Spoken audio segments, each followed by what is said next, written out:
हनुमान जी ने श्री राम से एक वरदान मांगा। उन्होंने कहा कि मुझे वरदान दीजिए कि जब तक धरती पर आपके भक्त रहेंगे तब तक मैं भी जीवित रहूं। श्री राम ने तुरंत ही ये वरदान हनुमान जी को दे दिया और खुद वैकुंठ धाम लौट गए। त्रेतायुग के बाद हनुमान जी का जिक्र द्वापर युग में आया है। महाभारत के समय हनुमान जी हिमालय के गंधमादन पर्वत पर रह रहे थे। उस समय पांडव द्रौपदी के साथ इसी क्षेत्र में वनवास काट रहे थे।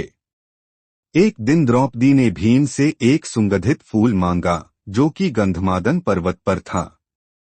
द्रौपदी की इच्छा पूरी करने के लिए भीम गंधमादन पर्वत की ओर चल दिए। रास्ता में उन्हें एक बूढ़ा वानर दिखाई दिया।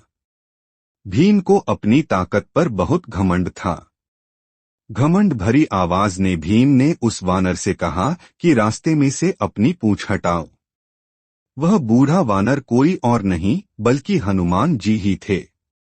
हनुमान जी समझ गए कि भीम को अपनी ताकत पर घमंड हो गया है। उन्होंने कहा कि तुम ही मेरी पूंछ हटा दो। वानर की बात सुनकर भीम पूंछ हटाने की कोशिश करने लगा, लेकिन उसे सफलता नहीं मिली।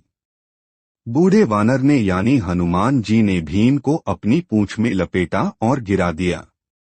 वानर की ताकत देखकर भीम ने विनम्र होकर पूछा कि कृपया बताइए आप कौन हैं।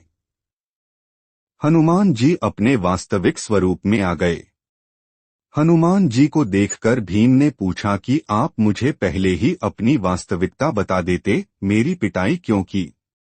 हनुमान जी ने कहा कि भीम मैंने तुम्हारी नहीं बल्कि तुम्हारे घमंड की पिटाई की है। घमंड व्यक्ति की विनम्रता को दूर कर देता है। घमंड की वजह से व्यक्ति जीवन में जीत नहीं मिल पाती है। हनुमान जी की बात सुनकर भीम ने घमंड छोड़ने का संकल्प लिया और उसके बाद वे विनम्र हो गए। जीवन प्रबंधन।